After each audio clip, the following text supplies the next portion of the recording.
if Russia can join hands with North Korea, and they join hands with China, maybe we could see a funeral of the imperialists of the European and the American counterparts. Because all along, all we've been seeing is a one-sided story, and that has been the American story.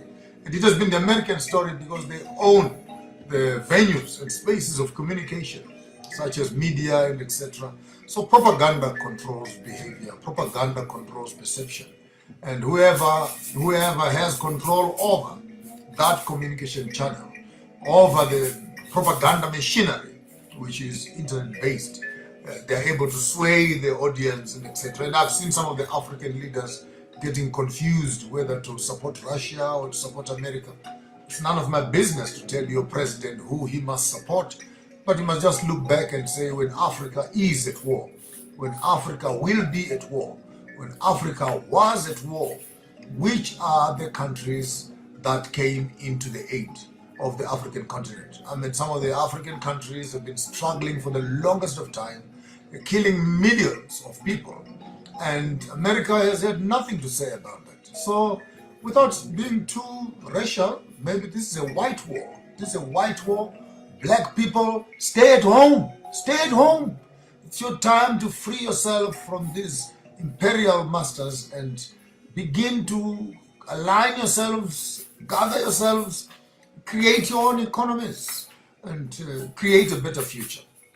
But for today, anyway, I wanted us to share a little bit on the good news. Beautiful, beautiful news. 2 years ago, we put up a publication of, 2 years and last year and during COVID. I think I did about 5 or 6 videos, if you can look back on my timeline, where I was advocating that Swahili, Kiswahili, should be adopted as an official language in Africa for the purposes of communication. Because language is currency. Language is currency. People transact in language. We need to talk and we need to understand each other. Then we transact. And when we have, as Africans, multiple languages, the Francophones, the Luxons, the Anglo-Saxons, the Portuguese, the Italians, and all these, now we have Mandarins, the Chinese, who in some parts of Africa, they've already started teaching the Africans the Mandarin. I have no problem with that. For transactional issues, it's important. But as a continent, we needed a language as Africans. One official African language, so that the movement of people, the movement of business, the movement of cultures should be spoken in an African language. By no means does this undermine our African indigenous languages in their plurality. We are simply saying Kiswahili becomes the commercial language, in the same way that English right now is a commercial language. So nini nataka kwambua Kiswahili, nataka what do you call a teacher, muzee who can come around and teach me how to speak Kiswahili. Nini, I'm a good student, nini student ya nzuri. So I want to encourage all of us to learn Kiswahili. And if there is someone out there in Kenya, in Tanzania, in Uganda, Zambia or Malawi who is able to handle Kiswahili for us, maybe we can make an arrangement that I can give you some allowance, maybe once a month or once a week. You come on site here and you teach the farmers of thought an African language, and you can have that contract maybe for a year or so while you are teaching. And all of us on farmers of thought here, we can come in and contribute. I'll be the first one to pay him also, and put my $5 or $10 a month fees, so that this person can be teaching us Kiswahili. And I really want to take this project seriously. It's part of being an African. And on your sites also, you don't have to be waiting for me many times on my side to be the one who is championing it all, but we can all, even on our sites, find Kiswahili teachers and begin to take this as a personal project. And I know that the Americans, I know that the Caribbeans, I know that the Bahamans and people in the great Atlantic oceans and etc. will be very excited to join you on your project. Hence, when I put that advert this afternoon, if you have a site or a page where you have content and followers, you can tag me and I tag you also, so that when we run the classes on the Farmers of Thought class, you can also tag those classes onto your pages, and so that if virally we begin to grow this idea of growing Africa into the United Kingdoms of Africa, or the United States of Africa, or the United Indigenous Nations of Africa, or I personally don't mind. I would go with the United Kingdoms of Africa, and looking at that historical background with its indigenous governance, economic systems that are in place. But if other people have better suggestions, I would equally bow down. All I'm interested in is the unity of the African people. So I want to make a challenge today for East and Central Africa. Any Swahili teachers, Kiswahili teachers who are out there who would want to come on the page and teach Kiswahili. Alternatively, you can do a video lesson on WhatsApp, and then send it to me, and I'll be able to upload it. I left my phone on the other side with my Zimbabwe number, which is taking those messages. But I'll be able to share it with you maybe later on also. So you can even do maybe lesson one.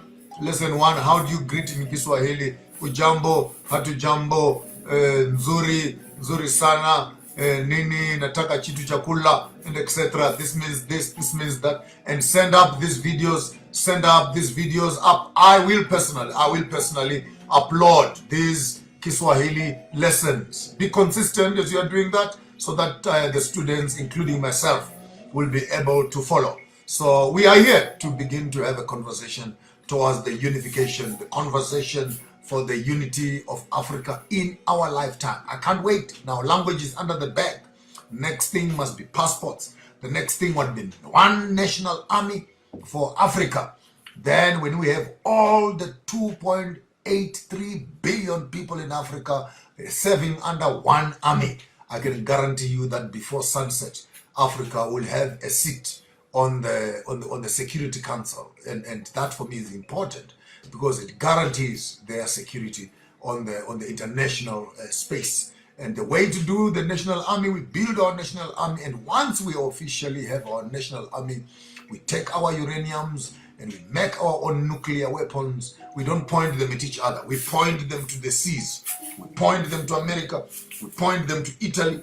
We point them to the Atlantic, and we point them into Europe, and we park there as Africans, so that when Americans and the Germans and the Russians want to fly into Africa also, they must find our radars waiting up in the sky, and we also blow them up the way they are blowing us up also.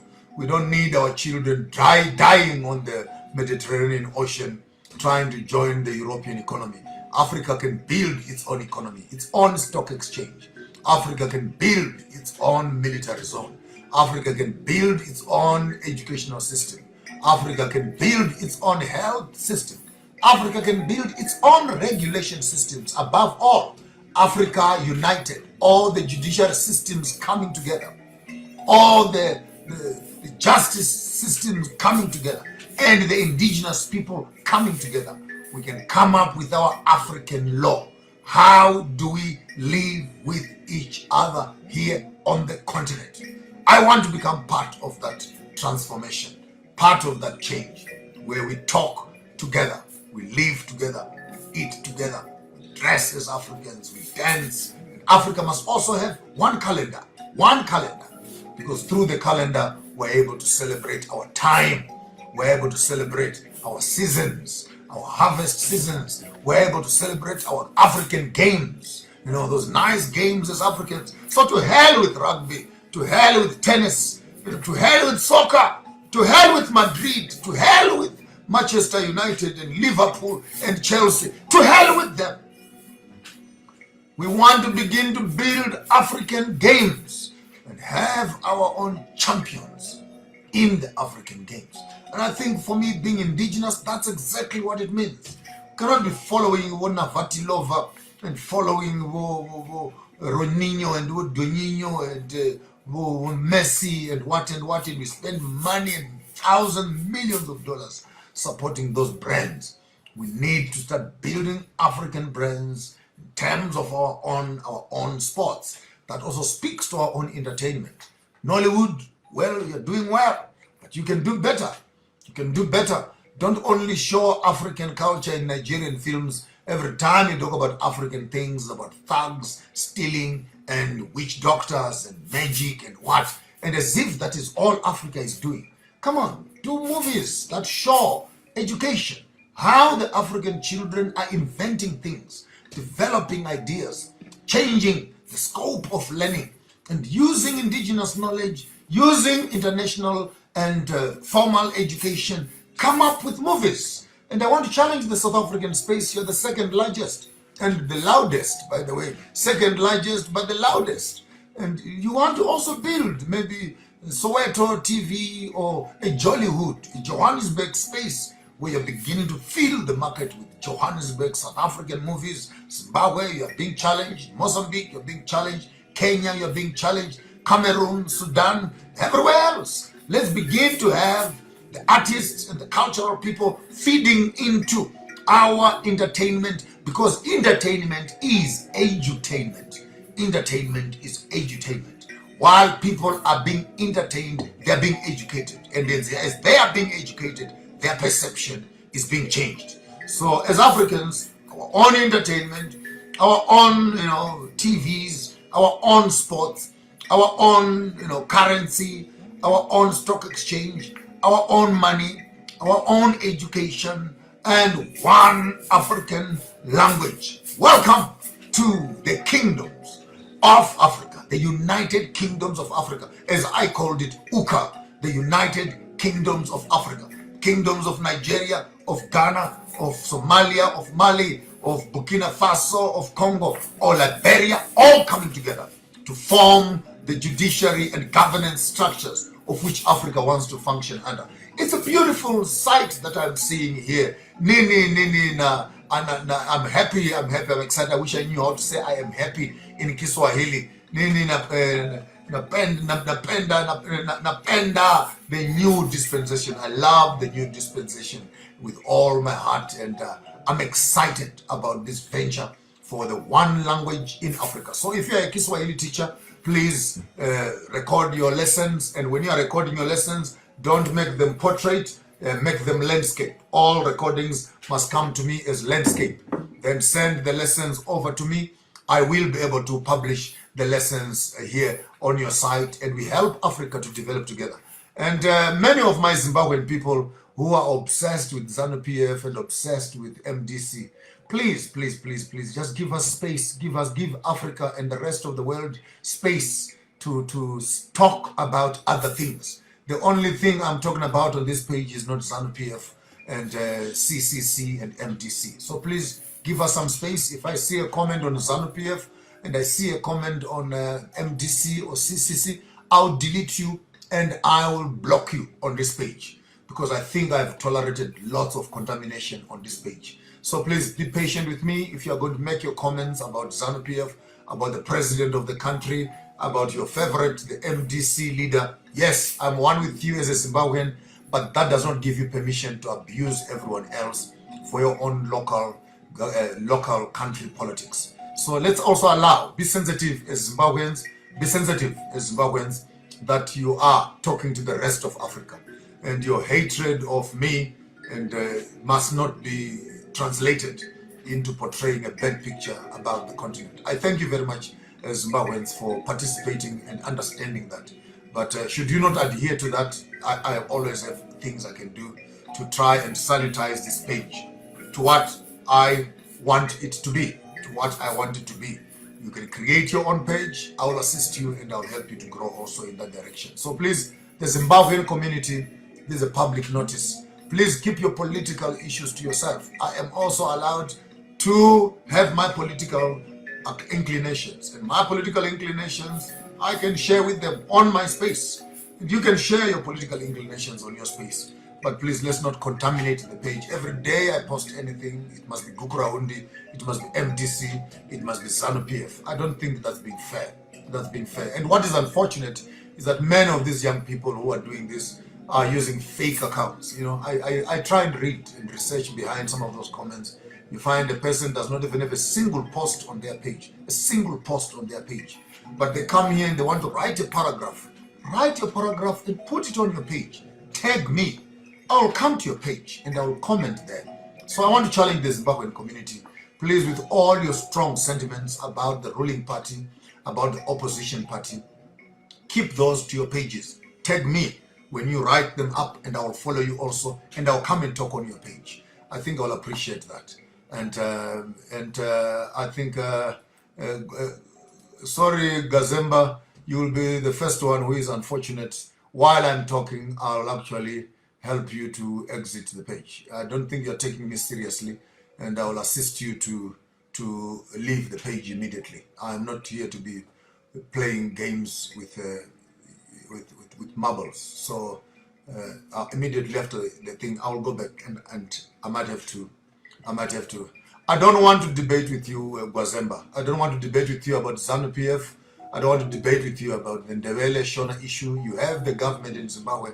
Go there and air your views to the right people. Don't come here and try and mess up and block off everything that I'm doing, as if the only thing that is important in your world is your opinion about ZANU-PF and opinions about MDC.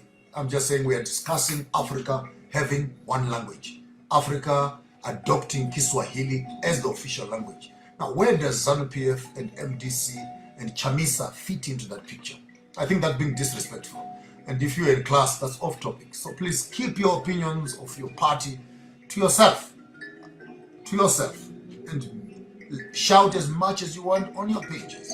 Today we are talking about Africa having one language. Africa, one language. So please, let's keep it as sanitized as possible. Love you all, and I see my brother-in-law, Bobby Green, is in the house. Hello to you. Blessings, Stole. Thank you very much for joining us. Muzanena Monyati, oh, Nyaboma, Utisoko Mkanya. That's what I said. It's a white war. Temsile Nkosi is commenting there. Kingdom Gospel, African Identity Telling. Thank you very much. And Kingdom Gospel says Mwalimu. I think Mwalimu means teacher or something like that. That's Kiswahili from Kingdom Gospel. He's saying Mwalimu. Mwanafunzi nzuri, good student. Yes, I've got two words now. Mwalimu and mwanafunzi nzuri. Mwana is Shona actually. Mwana means child. Funzi, fundi, funda, ziza, fundi. So mwanafundi or mwanafunzi actually means mwanafunzi, which means good. Nzuri, student. Mwanafunzi, student. Nzuri, good. Mwanafunzi nzuri, good student. Good student. And you are a good mwalimu. You are a good mwalimu. Thank you very much, Johan Kabwe, for sharing that one with us. Mwanafunzi nzuri. Amanda to Kiswahili, the official African language. Habari kutoka Tanzania. Hello from Tanzania. Habari kutoka Tanzania. So habari means hello in Kiswahili. Habari means hello. Mwanafunzi nzuri means good student. Mwalimu means teacher. So you have a couple of words already that are coming up there. Habari kutoka Tanzania and mwanafunzi nzuri and mwalimu. Thank you very much for contributing there. Salama, salama or salim means peace, grace be upon you, which is almost like shukran or asante sana, or it goes also mean shalom in the Abrahamic and Hebraic faiths. So great learning, great work, Bishop. We want to learn. That's from Comrade Fungai Arnold Mugajla. Thank you very much for the comment. Charles William Ekudayo. Nakupenda, it means I love you. Nampenda sana, I love you. Pambili, one official language. Usimpiwe nwa simputi is commenting there. Nakupenda, that's Blessing Stole, says they love me. Mi napenda sana, me I love you too. Nini nakupenda sana, nini nakupenda sana. what do they call it again? Mfumanzi wa nzuri. Salama. Ndima dekwana abuthi from Venda ndoli buwanga manda bahulu ane buwamba chivenda cha wukuma lindine mutukulu wabo mbezi nda yando madekwana abuthi ndizimafundo. We are learning together, and usimpiwe Ncwazi from South Africa, KwaZulu-Natal, here in KwaZulu-Natal, ezweni la KwaZulu. Thank you very much all for being here with us for this afternoon. I just thought I would spend some moments and say congratulations to whoever was part of this conversation to have one African language. Na kusikiza yema kutoka MJ3 mkuu wa Kenya, listening to you from the capital city of Kenya.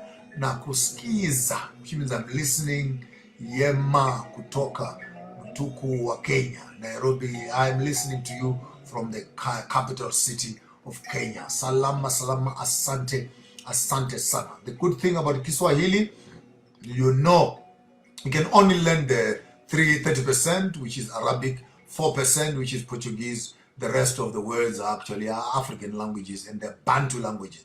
Let's do a small little exercise, you as Africans. Can you tell me what the word muti means in your language? In all the African languages, whether it's Swahili, it's Shona, it's Bemba, it's Lozi, it's Igbo, it's it's Heruli, it's Nyanja, Nambia. Tell me, what does the word muti mean in your language? The word muti in Shona, muti means a tree. In Shona means also medicine. In Shona, it also means that which you take for you in order for you to heal. So muti actually comes originally from the tree, but when you take the barks or the leaves or the roots of the tree into a medicine, the name does not change. It still remains as muti. And then I would want to know what is muti in Kiswahili. I want to know what is muti in Bemba, in Lozi, in Cameroon. What is a tree in your language? What is a tree in your language? What do you call a tree in your language? You'll be shocked to discover that, yes, a tree. What is a tree? In Yoruba, muti in Yoruba is a female name. Muti in Zulu means medicine. Tree, it is in Shona. Muti means tree. Tell me the language. Give me the language,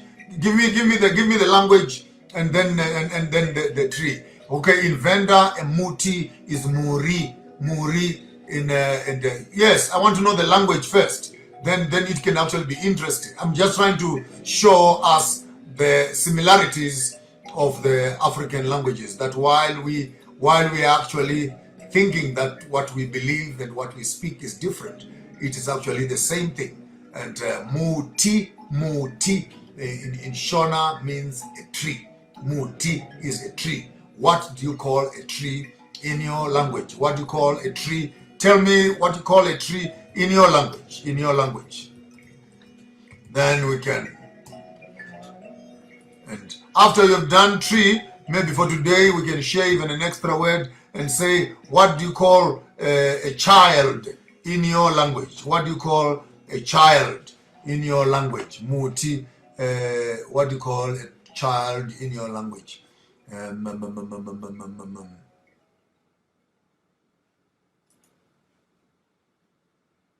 What do you call a tree in your language? A tree, just a basic tree in your language. A tree in Shona is medicine, and it's a tree.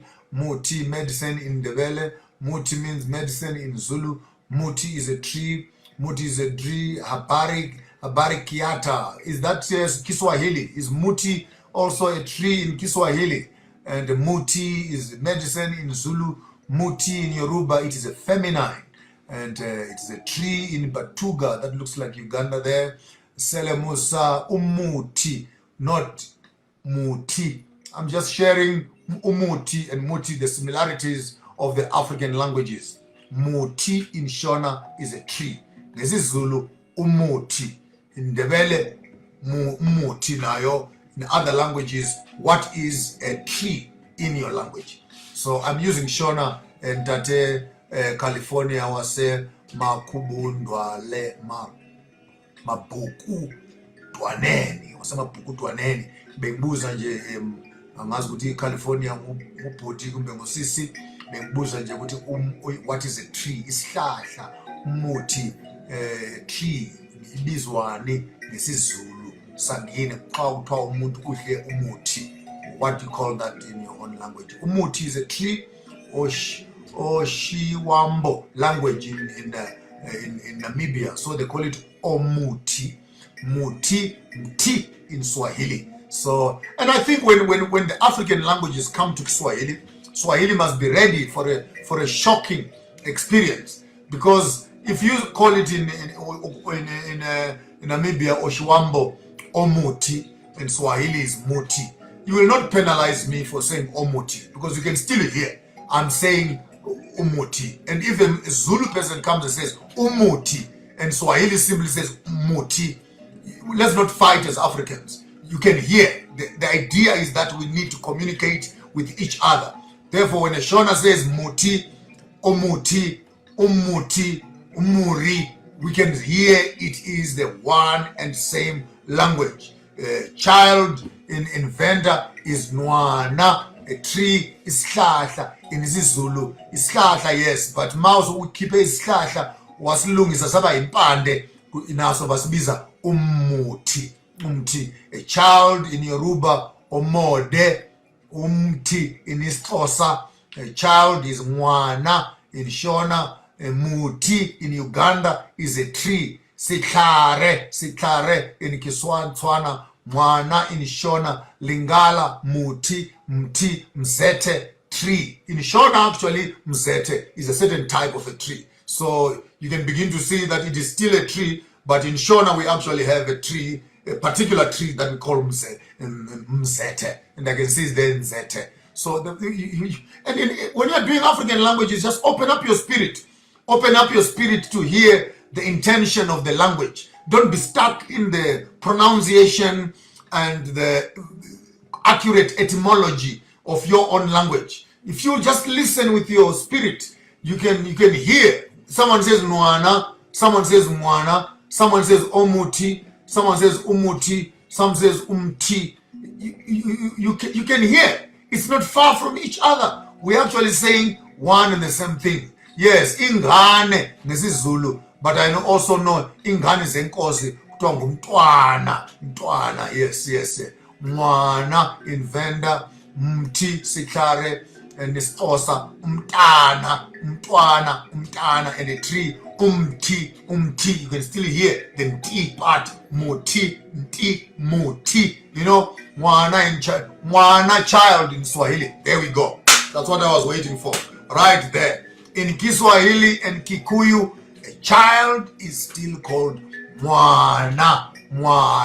There you have it. So you in the southern kingdoms, in the southern languages, right from Cape Town, coming up into the great Serengeti and the great vast lands there, mwana becomes a common word. So even if you have your different, like in Zulu, mtwana and etc., just get this one for now. If you're moving up north, mwana, mwana, mtwana, mwana. And that is it in Kikuyu. And in Kiswahili, mwana is a child. Child is mtwana in isiXhosa, muti in Dua. There you go. In Ghana, muti is still a tree. In Ghana, Congo, DRC, Lingala child is called mwana. There, in Congo, mwana is still mwana. In Sotho, kasetlare, chimutengo in Nyanja, nwana in Oroko language in Cameroon, nwana. In the south, we put an M there for mwana. In Cameroon, you put an N, nwana. We are not far from each other at all. Umtwana. And if you look at the spelling of umtwana in isiNdebele and you remove the N and the T, you may actually end up with umwana. And if you remove the U at the beginning, you still have mwana there in Ndebele language, if I'm looking at it carefully there. So within umtwana, you just remove the linguistic which the Ndebele and the Swazis go munt, you know, and the Ndebeles will go, you know, yeah. So you can remove that N and T and U at the beginning. You actually still see the root word in the Ndebele language for a child is still umtwana. Sotho is a bit complex. I say setlare, and setare, setlare. In Uganda, omuti. You can just remove the O at the beginning and just say muti. You're still together with us, muti in Luganda. There, I love that one, Luganda, Veganda. Right in the Sese Islands in Jaja there. Muti in Uganda still means a tree. In Bemba, umuti. In Tonga is chisamu. In Nyanja, chimutengo from Zambia. T in Cameroon. I love that one. So Cameroon, Uganda, Ghana, Congo, Kenya, Tanzania, a tree still remains as umuti, muti, and others then simply says T. Yeah, that's beautiful. Yeah, T. Sotho, I've already read that one from Staka Mhlehi and Mlady or Mlady, and Sotho's changed the L to a D. I'm trying to be relevant there. In Tonga, in Bemba, it's Mwana, Mwana, in Lozi, Umtutu. In Zambia, so I can see Umtutu there has got a condemnation also of Umuntu, Umtutu. Akanona means a child in Ochivambo, that is in Namibia. Akanona. Yeah, okay, interesting. Chirundu, Zambia is following. A child in Chitonga is Mwana. A tree is Samu. Yat in Luo, Nilotic dialect. They call it Yat. But you still have the T. So it looks like this T. So even when the English people are saying tree, T, moti, tree, yeah. So T maybe has got something to do with vegetation and something to do with the tree out there. A child in Abofra, in Akan language, is Abofra, yeah. That's. And remember the Bantu languages of the south, by the time you cross the equator into the deeper parts of the north and eastern and central, there's a totally different dialect. When you go to Northwest Africa, into the Nigerian spaces there, the dialects kind of change. But it will be very interesting to see how those other languages also be able to view the South, and we can find each other as Africans. Onwana in Luganda, Kasalu Daniel, thank you very much. Child is Nwana in Oroko language in Cameroon out there. I love that one there also. Moti in Kikuyu in Kenya. The list goes on. But I think, having said that, you can see the similarities of the African language, and it will be interesting to see how this one African language. So yes, if you are a Kiswahili teacher out there, if you are a Kiswahili teacher in Central and Central Africa, in Southeast Africa or Northeast Africa, who is able to teach Kiswahili lessons, record your lessons and send them to me. I will populate this page with Kiswahili lessons, and please put your clear name there in lesson 1, lesson 2, lesson 3. So just brand them nicely so that if your students are following, they will be able to see exactly which video and which lesson they are on, and when they have lost your lecture, they can always catch up. The idea is to have the African people talking, finding those beautiful African solutions. Having said those words, I love you all and I wish you well in everything that you are doing. Shukran, salam, salekahle, ukhotso, ukuthula akube kunina nonke, botsuwa zwabudi, mofamba zwakanaka, nihambe kahle, mutatsamaya hantle. Until we see you again here on your afternoon drive, live with Maponga J.